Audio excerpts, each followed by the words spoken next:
is now 9:30 on the dot. I know there's a few people still coming in, but there's a lot to cover today, so I'm going to kick off with some introductions right away. My name is Chelsea Shelley. I'm the Head of Member Engagement in the UK at ACCA. Here to speak to Alan Reid, our Project Director at Get Savi, who is a partner of ACCA, taking you through today about how you prepare your practice or business for a technology project. So I'm hoping to bring some of the member issues that we've seen around technology projects at ACCA, but also having delivered some technology projects, I'll be drawing on some of my own experience and sharing that today. If I could just ask everybody to keep their microphones on mute for the session, just so that it's easy for everybody to hear what's going on. If you have any questions throughout today, if you pop them in the chats, and we'll be picking them up as we go along, and there'll be time at the end as well. We are recording today's session so that we can share it, and I just ask you not to use any AI note recording throughout the session. I'll pass over to Alan to give himself an introduction. Thanks, Alan. Thanks so much, Chelsea. Good morning, everybody, and welcome to our webinar on preparing your practice or business for a technology project. My name's Alan Reid, as Chelsea says, and I'm a director at Get Savi. I'm particularly delighted to be talking to ACCA members today, since it's amazing just how often finance people find themselves responsible for technology and change projects. It might be because projects can cost so much money, or maybe it was because in the old days, IT used to always fall under finance. But in your finance career, you are definitely going to find yourself in that exposed position of being expected to know all about technology and business change projects.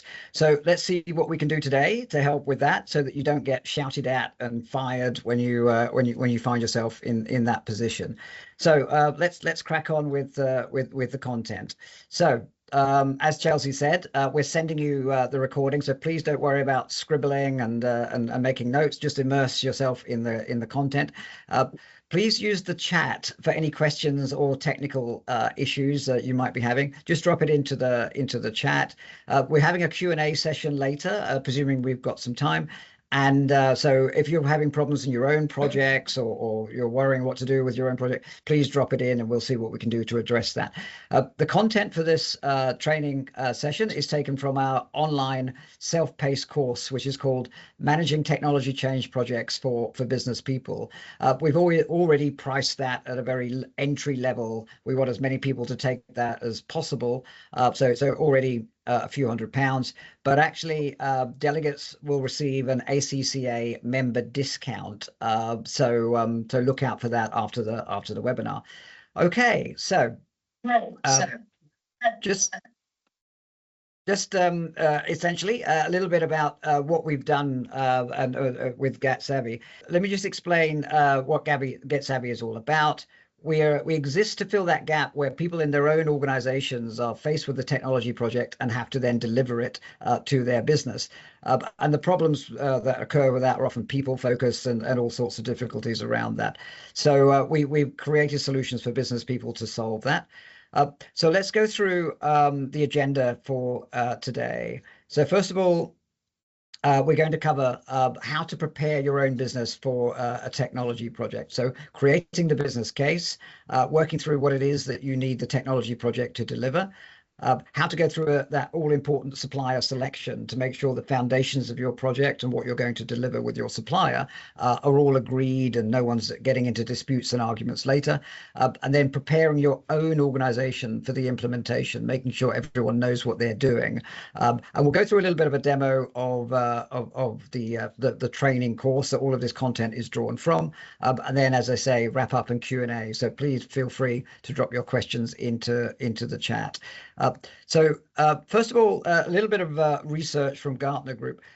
Why do projects fail? I'll give you the quick verbal version of this. I'm sure if I asked everyone, do you think projects fail in your own business because of the technology not working or because of the people side? because you're a bright crowd, you would all guess it's the people side, and you'd be 100% right. So the great majority of projects that struggle and overrun and where people get really, really stressed are because people within the organization, the client side, are essentially not ready for the project. They're not clear on what they want. They're not aligned, not agreed. Not enough resource has been made available for the project. Only a minority of problems are caused by the actual technology not working itself. So let's talk about what we can do so that if you are the project manager, you are in that responsible position, how you can make sure you get the best out of your colleagues so you yourself are not exposed and you yourself have a good outcome.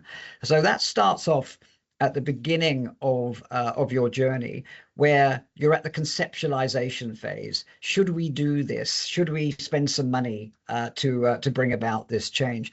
And this is often where things, if they're not done well and not done right, you're kind of dooming the rest of the project to failure. So it's an often overlooked phase, but it's all important as part of that foundation for your project. So how do you go about creating a business case and getting everyone aligned with the way forward? So first of all, it's worth understanding why the business case really matters. So it's not just a document, it's the foundation of your project. So essentially, your business case is a promise that you are making. You're committing yourself to your organization to say, if you spend this money, we will deliver these benefits and these changes, which means, of course, you're on the hook for delivering those things. So essentially, what you then need to do is remember that the business case is all about the people side of your organization. How do you persuade people that this is the best use of the money? How do you persuade people to get agreement and alignment on the way forward so that they're not arguing later once your supplier is on board and you're supposed to be delivering the project? So the way that our whole methodology is around socializing and iteratively revisiting the business case so that you don't have those problems later. So the questions that your business case really needs to answer and to make sure you're on the right path is focusing on your organization's needs. What problems are we solving? What goals can we achieve by spending this money? And then breaking out the costs and comparing that cost to the internal and external resources you're also going to need on the project. Part of the things that we find make it easier to get a business case approved is when you're looking at the case to say, all right, show that you've considered other options, show that you've considered other ways of spending the money to achieve the same goals. It'll save you having to be sent back to the starting line to re-look at your homework for the business case. Show people what it would look like if it is approved. So this is how we're going to spend the money. This is how long the project is going to take. This is the resourcing that we would expect. And then here are the risks, and this is how we're going to address those risks on the business case itself. What we find is too many technology projects fail to deliver their objectives. So we're going to put this new accounting system, this new finance system in. It's going to be able to do all of these marvelous things, and then we'll have all of these better ways of running the business. So they fail to then deliver on that because they were lacking that foundation of the people side being agreed and aligned during the business case. Okay, so we'll send you this as part of the follow-up to the webinar. One of the things that is included in the course is a beautiful set of templates that you then get to then make yourself look great on your own projects. And one of those is a draft business case that already has all of the sections filled in, so that you can then just kind of change it to your own business case and go from there. But it's important to be very clear, however briefly you put it, that you cover all of these areas so that then, again, people have all of the decision support information they require in order then just to go ahead with the business case. Chelsea, I'm just going to invite you to comment on this, because I know you're the veteran of a few business case bids within fairly significant business change projects. But essentially, what we find over and over for most organizations is that people forget to bear their audience in mind when they're creating a business case, and they forget to tie it to the business needs and the business benefits. Could I just bring you in to comment, please, on your own experience when it comes to getting a business case approved and then to go ahead into the main project? Of course, Alan. I think the key point you made there was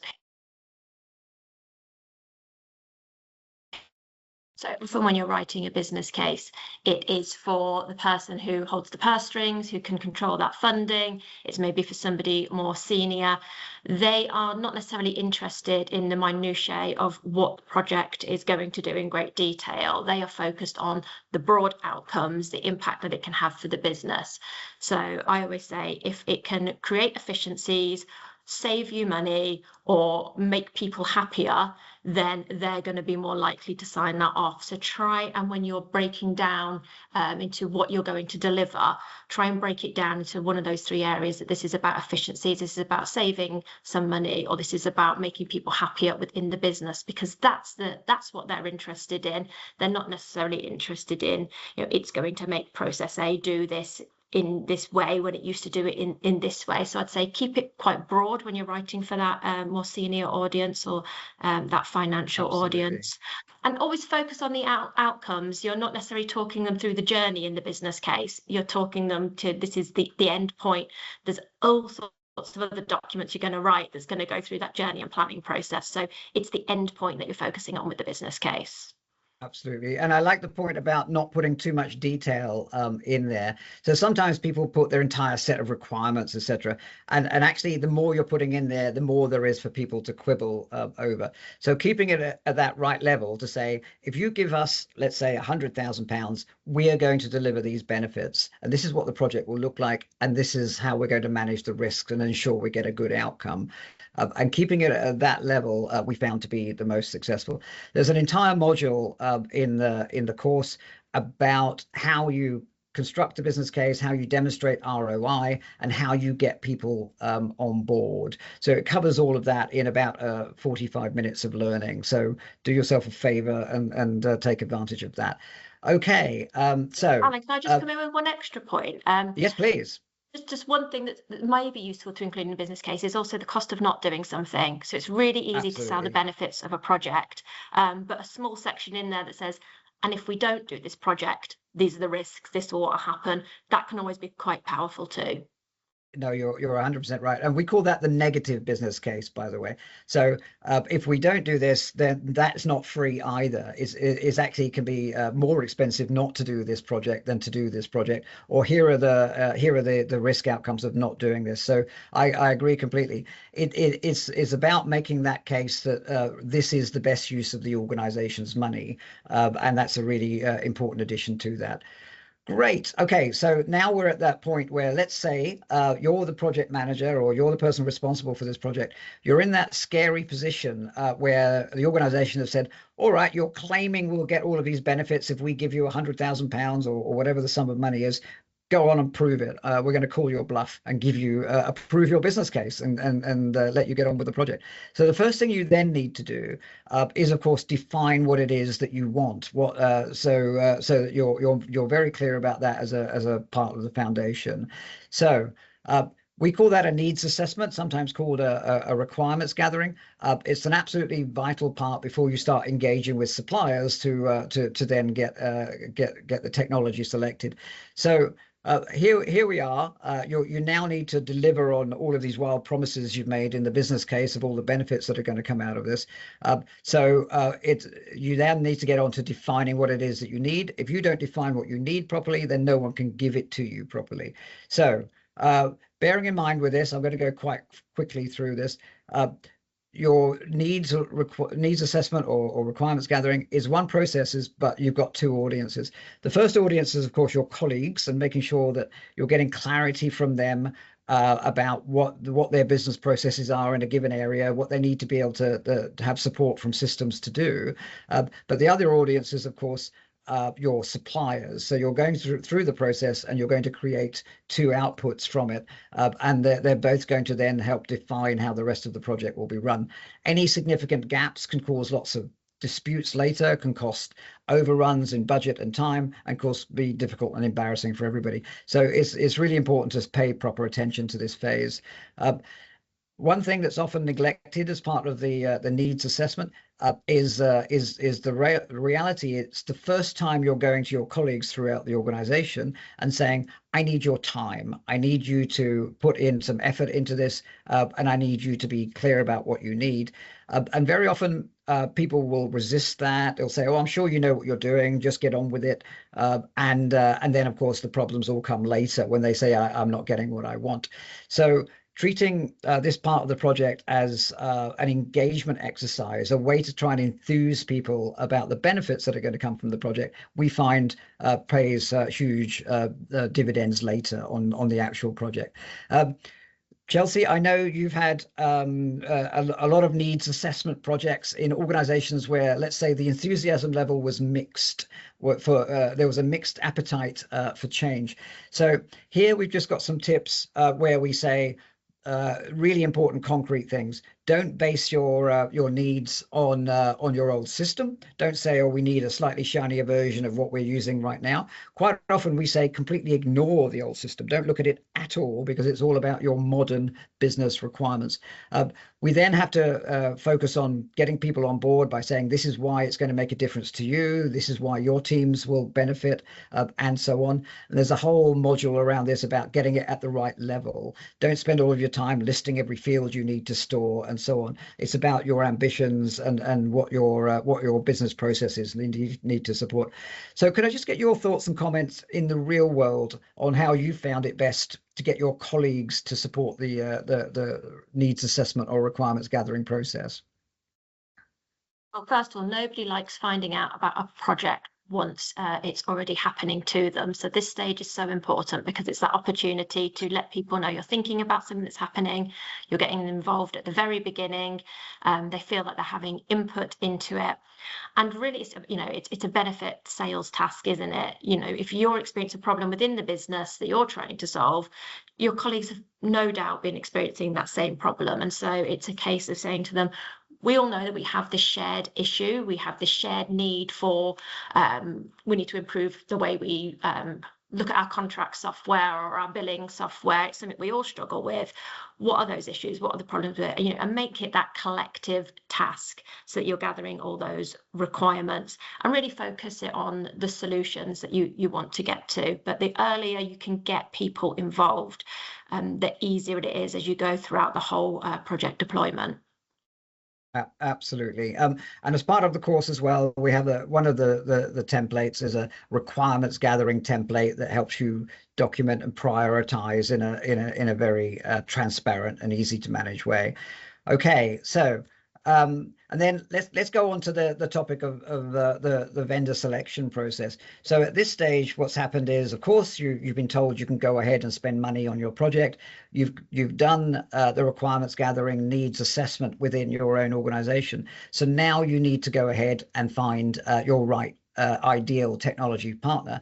But not only find them, you need to create a relationship with them where there's transparency. Everyone knows what they're doing. No one's saying, "I thought you were doing that," or "that costs extra." So how do we go about doing that? So first of all, let's look at what you're up against in terms of that process.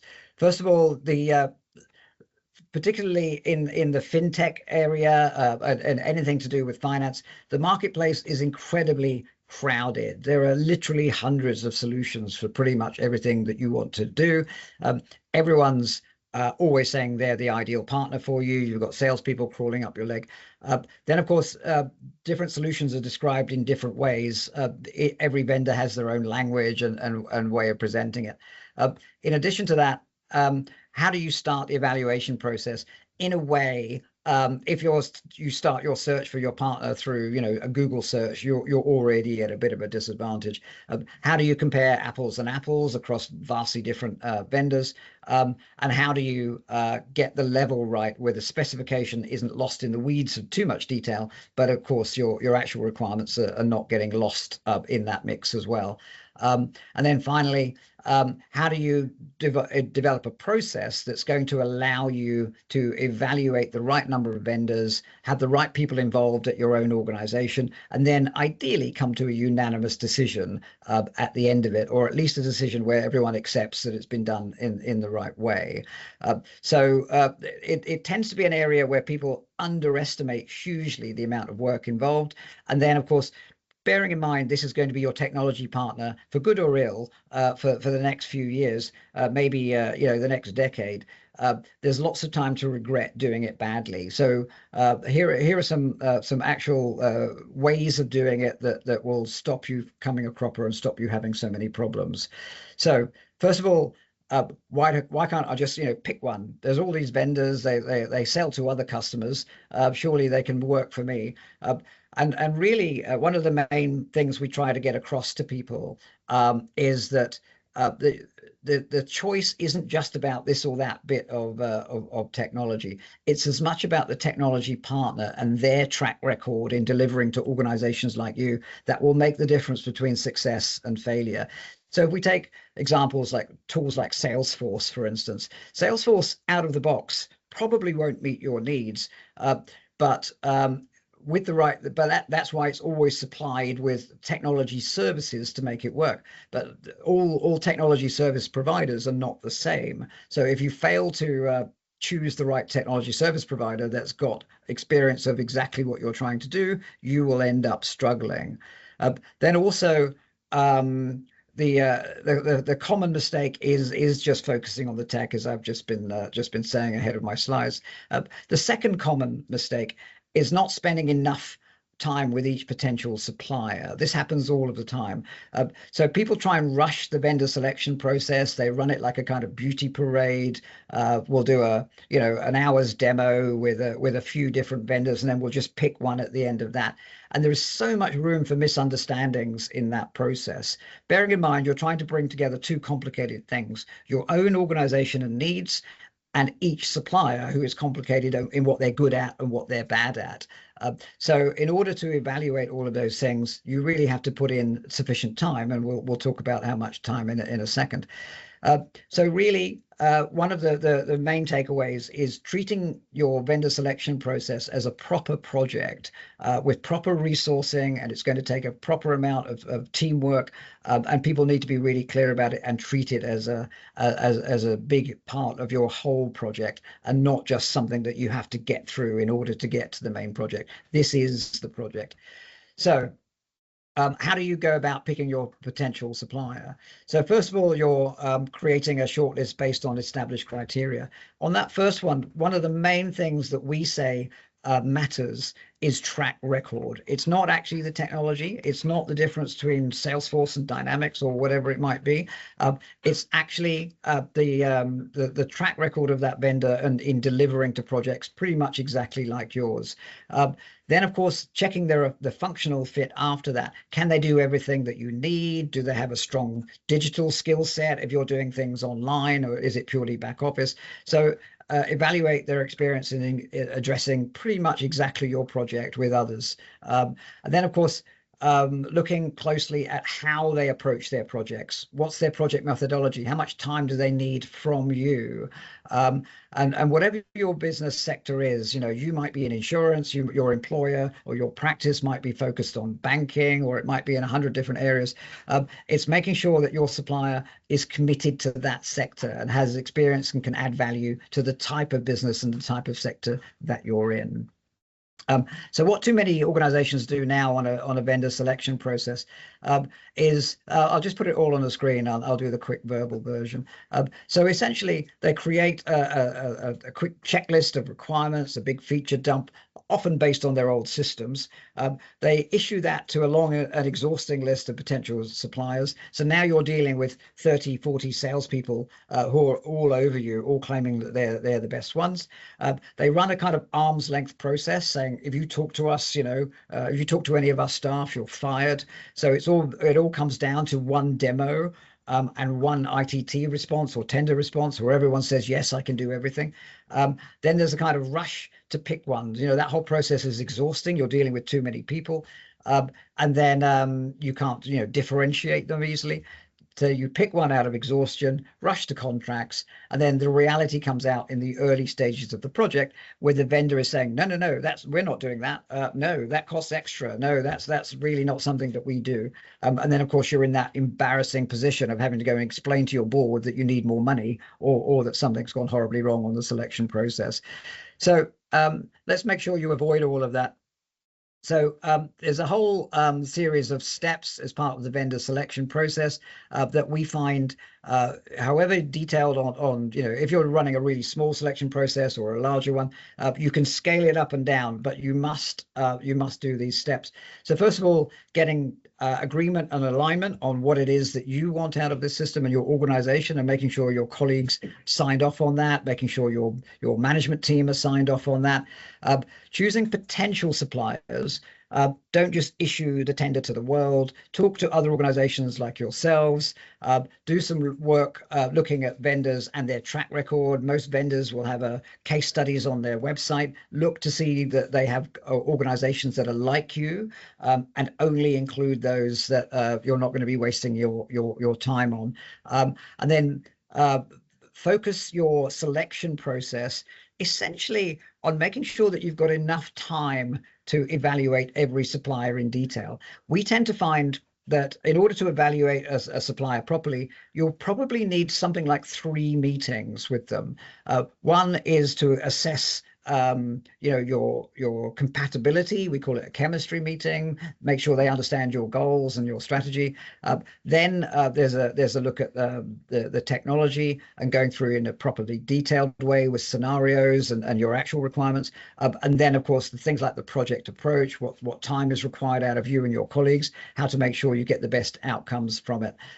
There's a whole series of things like reference checks and governance checks that should be done as part of making the decision, not done later once you've made the decision and then you find out that their contracts are unfair or that their references are not as good as you hoped. So doing all of that multiply for people during the selection process so that you can compare all of those elements as well. And then there's a whole process of trying to get your colleagues on board and making sure that everyone agrees with the right decision. So what I'd like to do there, Chelsea, just before I move on, could I just invite you to talk about your own experience of the selection process, maybe in particular where it can go wrong or where it can struggle? Could I get your comments? Yeah, definitely. I think, first of all, the point you made at the very beginning about not sending out that tender document to absolutely everyone helps, because then you get 100 tenders back and it's overwhelming, and people who are tendering for your project are always going to tell you they can meet your needs. So do a little bit of homework over, making sure you're sending that document out to the right people in the first place. Absolutely arrange reference calls. They're so important, and any potential supplier should be very happy to provide you with other people they've worked with that can give them a reference. And really ask some probing questions, not just about whether the project was successful, did the technology work, but what was that supplier like to work with? How responsive were they if things went wrong? Could you hold them accountable? Were there charges every time something went wrong to fix it, or is that included? So be very clear about what kind of people that you are getting into business with, because this is potentially a long-term relationship, and it's much about the people within that company as it is about the technology. Absolutely. And just a reminder for everybody, please do drop your own questions into the chat. If you're the one who's been lumbered with the project, you didn't duck out of the way fast enough, and your CEO has pointed to you and said, you're responsible for replacing our customer management system, finance management system, website, whatever it is. And then you can vent and share with any colleagues on that. So what I'm going to do is, as I say, the ACCA have negotiated a new member benefit, which is discounted access to the course, technology change projects for business people. So let me just do a quick run through of how people tend to experience the course. So first things first, you go to the GetSavi website and sign in to your course. So I just click sign in here. Let me just go through the sign in process. Okay, click to go.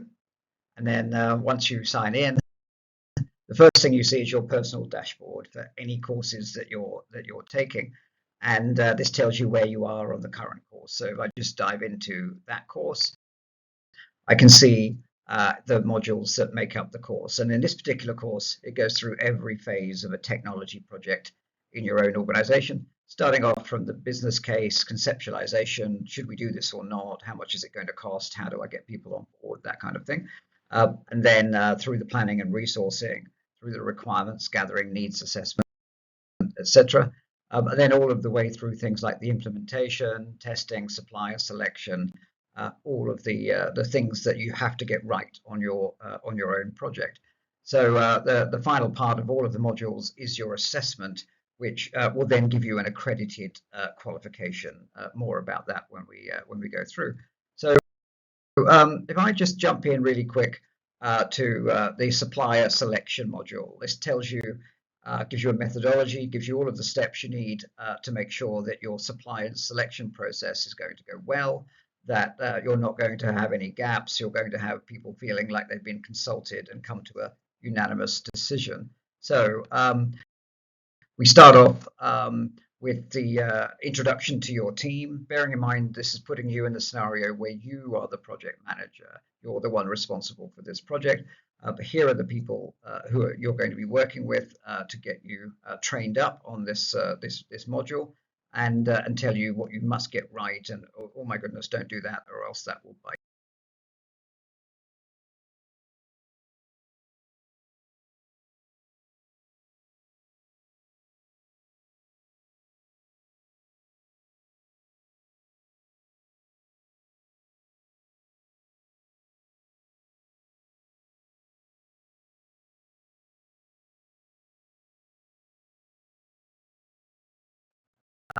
What we're doing is from there we're focusing in on one part, which is the supplier selection.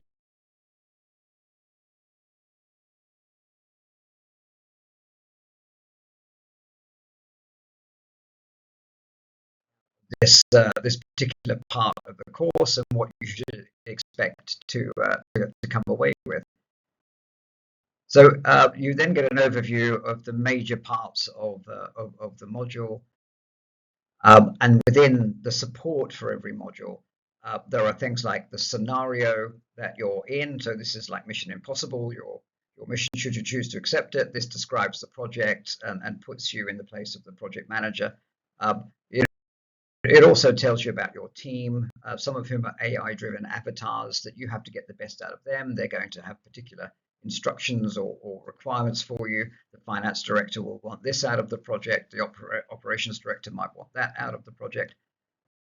Then as well, the modules all come with a set of beautifully presented, we get that feedback a lot, project documents, templates that you can download and use on your own project. And there are about 35 of them in total, and they cover everything from requirements gathering documents, budget tracking documents, change management planning, project planning, business case, etc. Okay, and then we always love a checklist at GetSavi. So this tells you the checklist for this module. So moving into the content, we're then guided through the different phases of a tendering process, a supplier selection process, and what we must get right at each phase of that. And then, of course, what is the best way to make sure the process to select a supplier is fair and legal?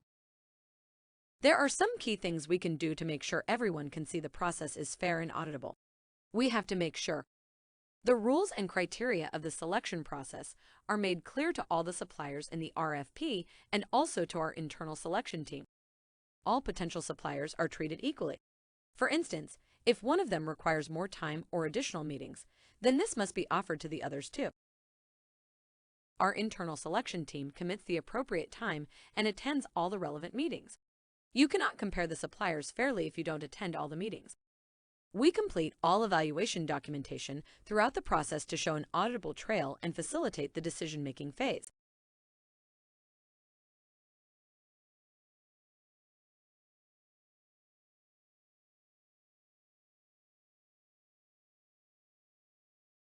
Part of the module takes you through a scenario. So this is a fairly typical scenario you'll get in vendor selection processes.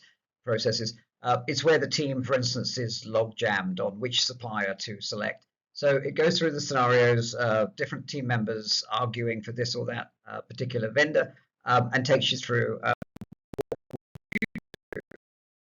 this situation, and then gauges your responses to tell you what the ideal set of tools and techniques for working through a logjam scenario in a vendor selection process.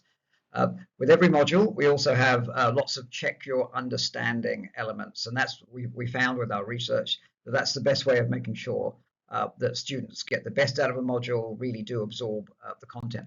In this case, if I go through and check, for instance, question 1, this is a yes/no example, so I'll say, oh yeah, I'm going to select yes to all of that, submit, and then unfortunately I've got that wrong, so I'll do continue.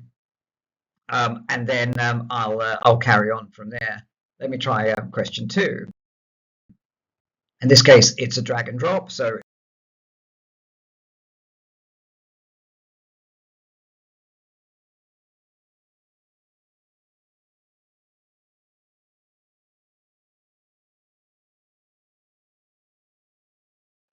I've got it wrong again. Oh dear. So I can carry on through all of the questions. Sometimes it's a multiple choice. Sometimes it's scenario. Sometimes it's radio buttons and yes nos. And when I get there, I can see that green is correct in question 3, and the rest, unfortunately, I haven't got right yet. So I'll carry on through another scenario, choose what I would do if I were responsible for this project. And in this case, I've got it right. So when I get through there, I can see that, okay, I haven't passed that activity, but I can carry on through and have my checklist of my milestones. Back to the dashboard when I've finished every module, I can then go through and see that I've still got my assessment to do. This assessment, when I finish it, will allow me to get my actual qualification. So I'm very keen to work my way through there. So there are actually 50 questions in the assessment that are all based on the entire course content. I can take, and as I go through, there are true and false examples of questions. There are scenario-based questions. Let me just do that quickly. And of course, there are fill the gap scenario type questions as well. And when I get to the end of that, I can see whether I passed or not the entire course. And if I pass the course, I get an accredited qualification. In this case, I have passed. So I can download my certificate. I can retake the assessment if I feel like it. And of course, I can view all of my answers. So from here, if I then look at my certificate, what I've got is an accredited qualification by the Institute of Leadership and the International Association for Project Managers, which is going to look pretty good on my CV or for my next assessment. So that's essentially the course. And then when I've finished all of that, I can then go back. Let's go back to the presentation and carry on from this thing. Okay, so what we'll then do from here is I'd like to talk about preparing for your implementation as part of your project. So what happens very often is that people think that, okay, I've chosen my supplier. They will do everything. I don't need to do anything, and I'll just kind of sit there waiting to be told what to do. And we find that is the opening chapter to a lot of project disaster stories, where the reality is that you, as the person who's been made responsible for this project, have to take specific steps to prepare your own organization and make sure your colleagues are ready for the project before you actually engage properly with your supplier and start consuming their time and your money on your project. So let's talk about how to prepare you and your colleagues. So first of all, it's working out who should be on the project team at your side. The main thing is making sure that it's not just you. It can't be just you dealing with the supplier and then you arranging all the meetings, etc. You must have a proper project team. So the first thing then is to understand how much time and effort it's going to take when you're adding your project resources. So what we find is that underestimating the internal team size is one of the most common things. So it's agreeing that you're going to have a project team, you're going to have colleagues that are involved in the project, and then you're going to brace those people that it's going to consume literally days of their time during the project, and they're going to have to fit that in around their day job, and work out how it's going to work. Otherwise, the project will just drift, and you'll end up with significant difficulties as a result of that. So projects tend to find significant challenges, and how do you go about addressing those challenges? So one of the main challenges that projects find, I'm going to ask for your comments on this in a second, Chelsea, if I may, is resistance to change. So we have colleagues who are working in one way. They might have worked that way for many years. They might be less enthusiastic than you would like about changing that and learning new ways of doing things within a system. But it'll be your problem if people carry on working in the old way and refuse to engage with the project. Another challenge with these kind of projects that you as the project lead tend to experience is the increased workload, not just for you, but for your colleagues. If you're asking colleagues to help define what they need for a new system, to evaluate a new system, to learn a new system, to test a new system, very often that's happening in addition to their current day job, and you'll get a lot of pushback from that, and you have to anticipate that in advance and work out what you can do to address that to make sure it doesn't happen. Because if people do kind of minimally address the project or minimally respond to the project, then you end up with the project will obviously not deliver, and you can end up with people complaining and lots of negativity. So it needs to be tackled in advance. And there are specific tips and techniques that we say will make a huge difference to that, mostly about getting ahead of it. And then, of course, people in general don't like change. They don't like the uncertainty. People feel that they'll be exposed, or maybe I'll show I don't know what I'm doing. They'll worry about not having the best kind of learning exercise and process with a new technology system. So there are often lots of negativity hiding from the project, complaints about the project that aren't actually about the project. So having to address that tends to be a big deal on these kind of projects. So all of the problems tend to come from the people side, and getting ahead of that and doing specific things, communicating, setting expectations, getting your management team on board are all things that will protect you from those difficulties. So the key thing is that without recognizing this and addressing it in advance and putting steps all the way through your project to address these challenges, then you're going to find that it ends up costing time and money, because if your colleagues aren't invested in the project and putting the time in to define what they want and accept it and sign it off and all of those things, then you end up with the project overrunning. You end up or delivering something that isn't what people want. They will inevitably blame you, despite the fact that they've ignored you for the last whatever number of months, and you end up with a poor outcome from the project, low user adoption, people working outside the system, all of those kind of challenges. So a really common question on project resourcing is, should I invest in a dedicated project manager for my project?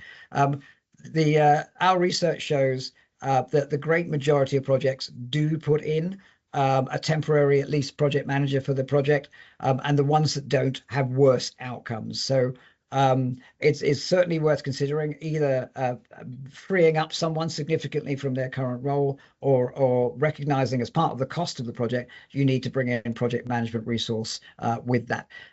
Then another part of the research shows that something like 2/3 of projects that failed, where you go back and ask the question, what went wrong?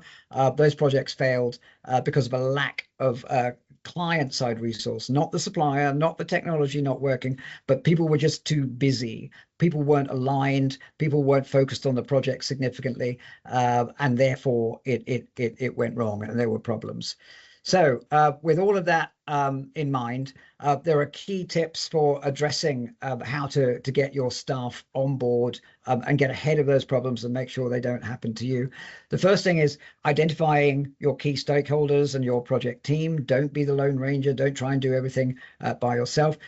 Be very clear with those people what's expected of them, how much time it's going to require. You'll get a lot of this information from dealing with suppliers. They'll tell you about other projects, what their ideal version of a project would have looked like, how to avoid project difficulties. So helping people understand how much time, why it's important they put the time in, why it's going to benefit them to put the time into the project and not just get what they're given at the end of it.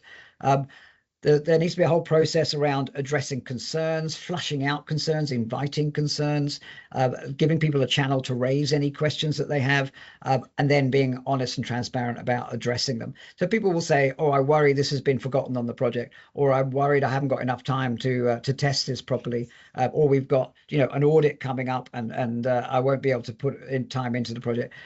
All of those things need to be addressed and communicated with, not just kind of muddled through. And then, of course, it's involving your staff at your colleagues at every stage of the project. Don't just kind of select the supplier, go into a huddle with the supplier and go, ta-da, here it is, a big reveal at the end. And then people say, well, that's not what I wanted, or it doesn't do my job, or I don't know how to use it. And then a whole series of negative consequences for the actual project. So really, you can see this is all about the people side at your own organization. A common misperception is that the supplier is going to do all of the work because you're giving them money.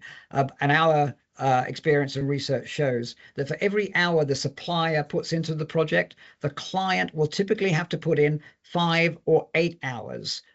Somewhere between 5 or 8 hours, depending on how wide your user group is for the actual project. So bearing in mind, you've got that multiple over on top of what the supplier is putting in, you really have to prepare yourselves for that. And there are specific tips and ways of doing that. We've got a whole module on change management and getting your colleagues on board. But if you fail to do it and you just treat it like a technology project where the supplier is doing everything, you will really have problems. So you'll end up having to do the project over again. Chelsea, if I could just invite you to talk about this in a second. I'm just going to put up some tips on the screen, if I may. When it comes to motivating your staff, there are some specific things that we find really work and make a difference. The first thing is start with the management team. Don't let the management team off the hook when it comes to this kind of project. They are responsible for the overall project. Get your management team colleagues on board if you're part of the management team, and they need the authority with individual teams under their different remits to say, this is vitally important. You must support the project. You must put time into it. If you've got any issues, then come and tell me, and I'll tell you to get over yourself. Without that support, you're not going to get very far. Do allow for the extra work and resource required. We find that to be a vital element that gets missed. So working out with suppliers how much time colleagues need to put in, double and triple that, and then work out how it's going to be accommodated within the project. And then not just focusing on the technology. This is great majority of technology projects are about how you can change what you do as an organization, and all of your benefits will come out of people changing, and a failure to change will then mean you don't get many benefits out of the project. So Chelsea, can I ask you, on projects that you've done, have the problems been technology based, or have they been people based by any chance? Usually people. I find that with these kind of projects, everybody hates a clunky system, an old system. They could tell you how to replace it until the point you're going to replace it. And then suddenly they feel very protective over that system because the thought of change is much more terrifying. So I think at that point, you really need to remind them of, this is why we're doing it. We know your complaints about the system. We're trying to make things better for you. It's about really explaining those individual benefits to them. I also see so many requests come through about people needed to support on a project or test a product thing. And the thing that comes up a lot is, it won't take too much of your time. We can fit this into your BAU. We know you've got a day job. Be upfront with your colleagues. This is going to take their time. This isn't going to just slot seamlessly into their day job. It is an extra request you're putting on them. And if you try and make out that it's just 5 minutes and then it ends up an hour, you're going to build a resentment. So be really upfront about the time and the commitment that you need from them. That dedicated project management is always helpful, because then you've got someone overall responsible for it and helping with some of this. Fantastic. We're getting some really good questions dropping into the Q&A chat, so I'd like to get to those. So we'll just zip through really fast if we can. So we've got the wrap up and Q&A section. So first of all, we've got just to summarize, we're going to send this to you. But these are the elements that you must that you must pay attention to as part of preparing your own organization. So essentially making sure that everyone's agreed and aligned before you start. That seems so obvious, but it often gets missed. And we find that people agree to spend money or do a project, etc., without consulting properly within their organizations and getting that agreement. And then, of course, big problems and gaps appear after that. We've talked a lot about the importance of a need assessment and how you go about it, and making sure again that everyone's on the same page before you rush out and start getting someone to give you something that you're not sure is actually what you want. And then that whole vendor selection process is about investing the time and comparing apples with apples and having a team approach so that people feel consulted and excited about the benefits rather than just treating it as a technology selection. And then the implementation prep, as Chelsea's just said, be upfront with people about how much time it's going to take. If people don't have the time, you're really going to struggle. So let's have that conversation before you've got a supplier who's already spending your money and trying to deliver a project to you when you're just not there to be delivered to, essentially. Chelsea, before we get to the Q&A, let me just do some quick fire questions for you. I hope you, I don't know if you've got your post-it notes ready. Does it, Alan? Yes. I'm the chicken. Yes, yeah, exactly. So everybody should be chicken before they start a big scary project. So for you, let's ask one. So thinking of your last tech project, would you have done things differently? Yes. I think anyone who says, I did it, I do everything the same because it went absolutely perfect, I'm very envious of. I don't think I've ever met anybody who's said those things. So of course there's things you do differently. I think it's going in maybe with lower expectations. So often when you have a project, you are wanting to solve several problems. And I think you can sometimes go into these things thinking this going to implement this tech and all problems will be solved. And often because you're looking through your processes in detail, you're working with a supplier who's an expert, you discover problems you never knew you existed. So the scope of things can change, your priorities can shift, and hopefully that's all for the better once you get to the end of the project. But I think going in with a very set idea of where you think you're going to get to can be dangerous because things are just so unwieldy with these large scale projects and can change. So I'd say be very open-minded and really listen, because the suppliers that you're working with really are experts, and so they're going to bring things to your attention that you never even realized were issues or solutions. So definitely be open to those and be open to changing things if you need to. Fantastic. And just because we're running out of time, what I'm going to suggest is just literally, let's do a yes or no on the remaining ones. Would you have spent more time preparing? That's a solid yes. Absolutely. Absolutely. Always. You can't spend too much time preparing. Everyone always skips that. Did you have a business case? Yes, we did. We ticked that box. Great. Was it difficult getting it signed off? I'm going to say yes. I'm trying not to talk too much. Not massively, but it didn't get signed off first time. It was about, that attention to detail is important. Really? So taking your driving test multiple times to eventually getting there. Okay. Did you use an external project manager?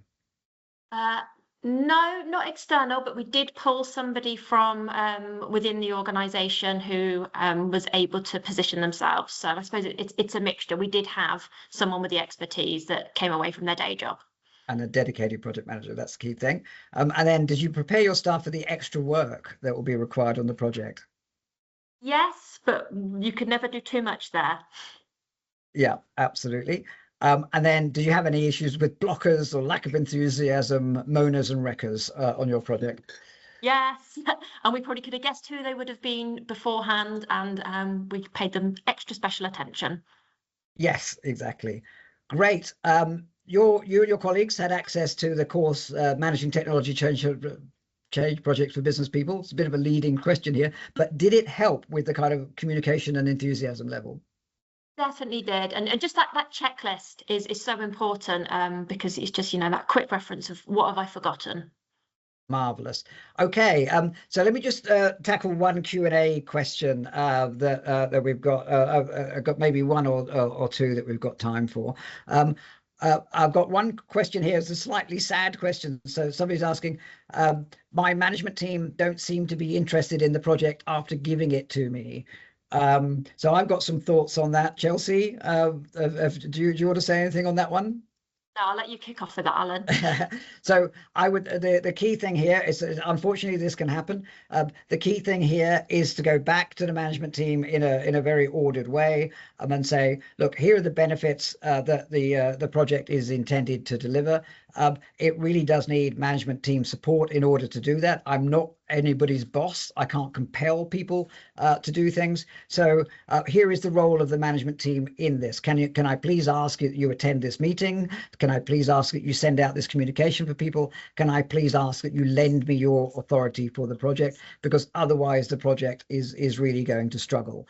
And tying it back to the organizational benefits, I've found to be the most important way of trying to get the management team on board. Then there's another Q&A question, maybe this one for you, Chelsea. People have asked, how do you go about talking about all of this change in benefits without sounding negative about people who might have been involved in the last round of the project? Do you have any thoughts on that? I think that's a really difficult one, because technology projects fail all the time, and so it's bound to come up that people have worked on hard. And I think I said in the comments, it's really not about saying, you know, what you did was rubbish, so we're redoing it. It's about saying, look, you identified these problems, that was really great, that was really helpful. You know, some of that didn't work, but you've built these foundations. We can build on that. Tell us what you've learned. Why did that not work for you? Share your expertise, and sort of try and bring them along again with you, because it won't be uncommon that situations happen. Absolutely. Fantastic. All right. Well, we're just coming up to out of time. So I'll just wrap up. So thank you very much to everyone for attending.